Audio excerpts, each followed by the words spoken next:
佛山100年前出咗個黃飛鴻，10年前有黃飛鴻茶樓。佛山飲茶一個最唔好嘅印象就呢度係俾人食煙啊！大家好，我係 Alan， 今日同大家嚟佛山飲早茶。好耐冇見現金啦！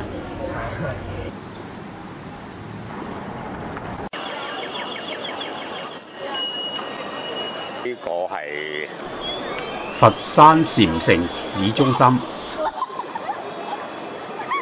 東方廣場。係啦，前邊就係嗰個黃飛鴻茶樓。過咗馬路就係黃飛鴻茶樓。嗰日專程去飲早茶。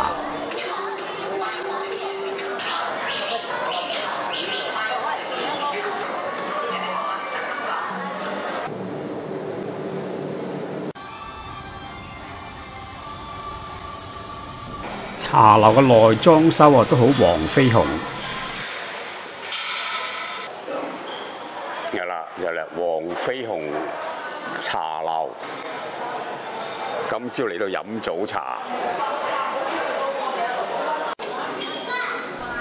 好大嘅大廳。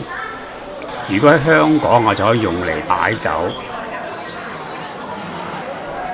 可以人手落單或者電子落單。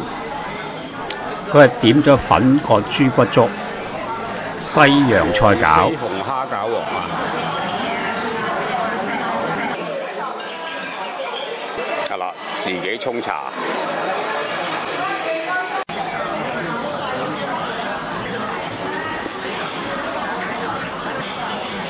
有個粥。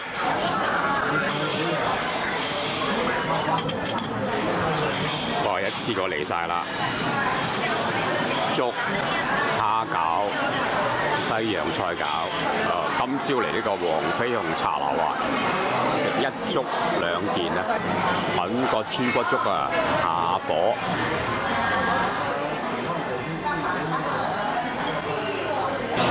蝦餃都精緻嘅。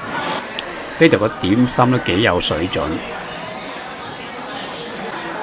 大家鍾意我哋介紹，請多啲互動。大家一齊嚟回憶下關帝嘅招牌動作。10年慶啊！呢度唔係傳酒啊，係傳茶葉。好廣東佬嘅飲茶文化。好耐冇見現金啦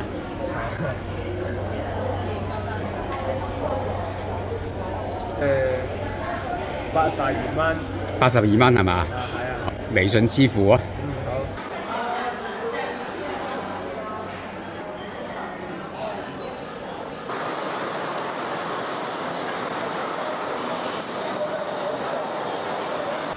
德勝樓有一左一右2部 lift， 其中一部直達黃飛鴻茶樓，另外一部呢就直達和樂喜宴。